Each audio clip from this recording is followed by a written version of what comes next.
Hello everyone and welcome back to our channel, the Xanadu Chronicles. My name is Frank and today I've decided I'm going to show you how to make a quick and easy summer dinner, and that is pizza. Once you see what I put together and how easy it is to put together, you'll be doing this all summer long, and you serve it with a side salad and you got yourself a filling meal that really pleases everyone. So I'm going to show you the ingredients. I'm going to prep some stuff. I'm going to cook a couple things, and then we'll put it all together, toss it in the oven, and make a meal. So I hope you like this, but let's get started. So I'm going to go through the ingredients, and I shop at my local Aldi's, but you can find all this stuff, I'm positive, at any freaking store out there. So, but Aldi's, I love you. I hope you sponsor me someday. So to get started, I chose this artisan flatbread for a couple reasons. One, it's a 2-pack, so for Jim and I, it's perfect because as you can see, one piece gives us 2 hefty slices of pizza, and again, like I said, with a side salad, you're set to go.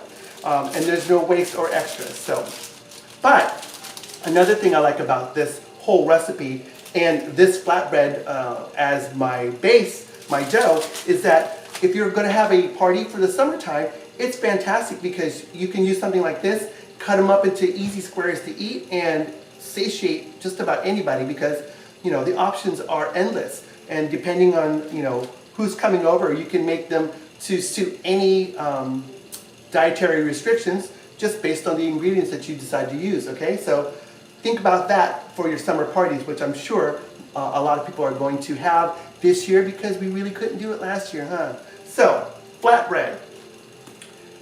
I like using ground pork versus ground beef in my, actually even my spaghetti sauces, but for this, I like it because unlike ground beef, ground pork you can find typically seasoned. So this is an Italian ground mild sausage, so it's already pre-seasoned for me. Of course, you could up the ante in terms of the seasoning by adding to it when you saute it, but really, you can go as is and it's perfect, it's great. Next, our jarred tomato sauce or pasta sauce. I chose tomato and basil, but you can choose whatever you want. You can do a white sauce if you're using chicken, if you'd like, so an Alfredo sauce, but whatever you like, it's up to you. Jim loves bell peppers, but he doesn't like green bell peppers. And so I like buying these small mini bell peppers because, again, it's portion control. I can saute as many as I want or as little as I want, cut them up any way I want, and they're really actually quite easy to cut up, as you will see. But I like these a lot because they're typically cheaper too than buying the larger full-size bell peppers, and you get a variety of colors. So if you want to make it really pretty, say for a party, you've got a whole bunch of different colors there you can use. Mushrooms, good old-fashioned mushrooms, and then last but not least, the cheese of your choice. Obviously, we're going to use mozzarella because we want it to be all gooey and chewy. So mozzarella and pre-shredded. So as you can see, it really is not going to be difficult to put together. So I'm going to prep our vegetables. I'm going to wash them, clean them all, and then I will chop them up for you. And then we'll do some cooking, put it all together, bake it all up, and serve it. How easy can that be? So let me stop the video so that I can do a little washing, and then I'll be right back.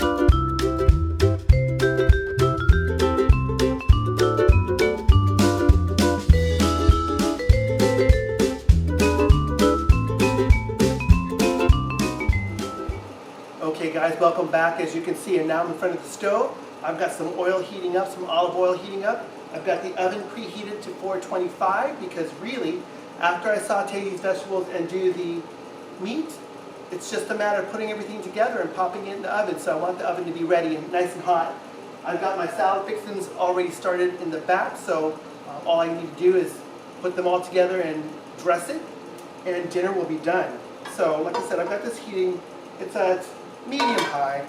I don't want it to be too high. I've got a good bit of oil in there because I do kind of want the bell peppers to caramelize a bit. I've also pulled out some Italian seasoning and some garlic powder in case I want to add any extra flavoring, and then salt and pepper. You know, keep it simple because again, the meat is pre-seasoned. The tomato sauce is tomato and basil, so it's already got some seasonings in it too. So, you know, but if you like yours really highly seasoned, go for it. Add as much as you like. All right, so I'm seeing that the oil is shimmering a little bit, and you could do this all together. All the vegetables together, but I like the flavors of the vegetables to stay separate. So I will cook each batch of vegetables separately, and then I will come back and do the meat, and then we'll put it all together. So I will get this done. I'm going to stop the tape, but I wanted you to see me starting this off. Nice sizzle. So I'm going to do this until it's caramelized. Like I said, same thing with the mushrooms. I'm going to cook them till they're good and soft and not necessarily caramelized. But you could if you wanted to, depending on how you like the flavor to be, more intense or a little bit milder. So, like I said, I'm going to stop the video. I'll saute this all up and then we'll put it together, okay? See you in a sec.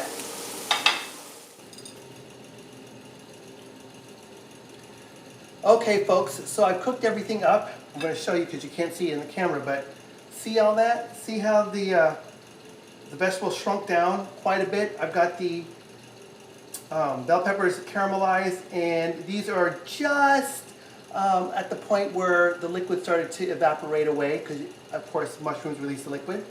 So that's what I have for these two. And then my sauce and my sauteed pork. And you got to make sure that this is, you know, pretty crumbly, pretty good, so that everything is cooked and you can get a good spread, because you got to have a good spread, right? So let's get started. First of all, the sauce. I'm going to mix it up just a little bit. Got a big spoon here.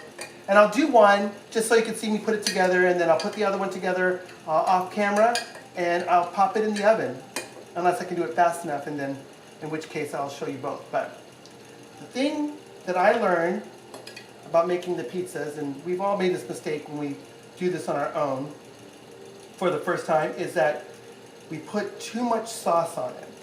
And if you watch, you know, those pizza shows, what am I talking about? The cooking shows where folks are making pizza, or you go to any really good pizza place and you see them put a pizza together, they don't put a lot of sauce on. Now, I should have told you this before, I've got this on a sheet pan, and underneath it, I've got a silpat. So really, the cleanup is going to be super easy. And as you can see, it's kind of pushing it out. It's pretty much on there, but there's this, you know, it comes up a little bit on the edge, but that's okay. It's not going to cause any issues. So, go slowly so that you don't overdo it. But the trick is to also try to get the sauce to go to the edge, right? So, you want sauce everywhere, but if it's too saucy, it's going to get soggy. It won't stay, you know, it won't stay firm enough for you to really pick it up, and you don't want stuff falling off. So to me, that is good. Then I like to go with cheese next, and then the toppings, and then cheese again. So my shredded mozzarella, making life easy. And again, don't overdo it on this layer, because you just want to get it so that there's cheese at the bottom or underneath all the goodness, right? So that the toppings are stuck in there. And then you top it all off, and then that's where you have all the gooiness, is that top layer of mozzarella. But okay, it's hard to stop because you're looking at it going, oh man, I want more. All right, then I put the meat on. I put the stuff on that I think is going to fall off the easiest. That way, when I put the cheese on the top, you know, this gets stuck to the cheese at the bottom, and when I put the cheese on the top, it kind of seals everything in. So put as much or as little as you want. Again, I think the trick is to not put too much stuff on it. Don't overload it, because then it becomes difficult to eat. But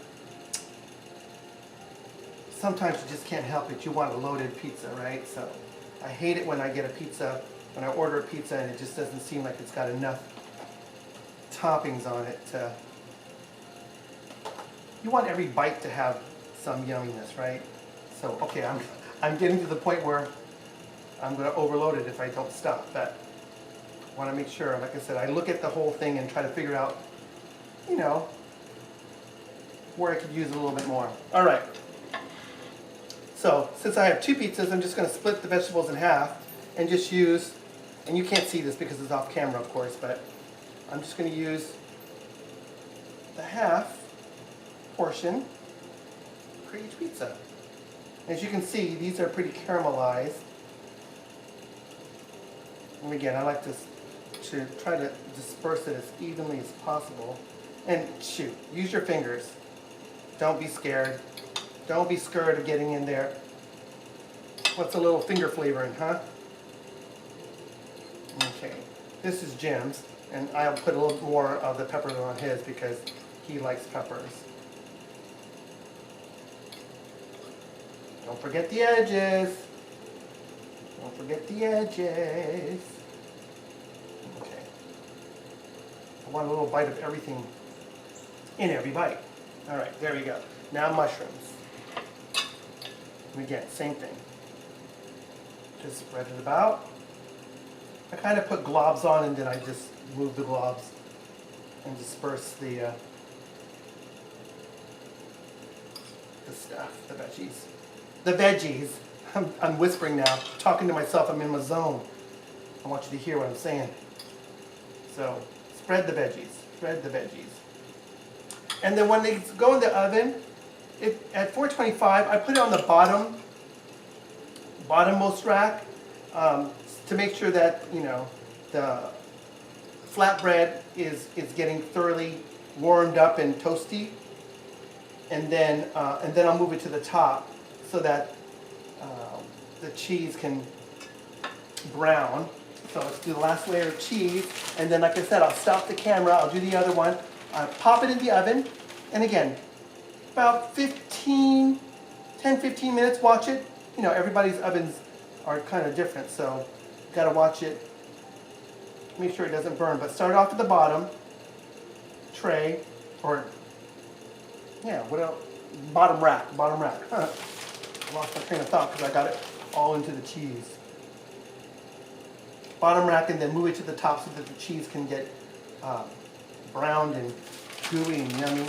But if you don't like your cheese, you know, bubbly and brown, then don't put it in there that long or as long.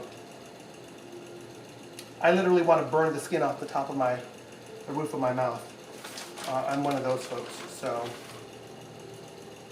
and like I said, you can be a little bit more generous with this at the top if you want, but I didn't use a whole bag, by the way, FYI. That was hardly even a quarter or a third of it left, so, but I did get another bag, and I think that looks good, because now you got cheese at the bottom, cheese at the top, and then all the yumminess in between. So, I'm going to stop the video, I'm going to do the other one, get it baked, take it out, and you will see it on the table next, ready for us to chop down. And like I said, probably the whole process with all of the sauteing, which only took about 10 minutes at the most to get all the vegetables and the meat sauteed at medium-high, plus the cook time of 25 minutes, and you know, in about 30 minutes or so, you got yourself an amazing, better than ordering out pizza. All right, so I'll be right back, and I'll show you the full, completed yumminess for you to admire. All right, see you in a sec. Okay, guys, this is what it looks like, all done, fresh out of the oven. I cut them down. This is only half of them for each of us. Of course, the side salad, like I said. We're gonna get ourselves a nice frosty drink and dig in to this simple summer pizza dinner. I hope you guys liked it, and I hope you guys will make it. See you guys next week. Bye. If you haven't seen our previous videos, click on the links and watch away. Please share, like, and most importantly, subscribe to our channel. We'll do our best to keep you entertained and coming back for more. Bye for now.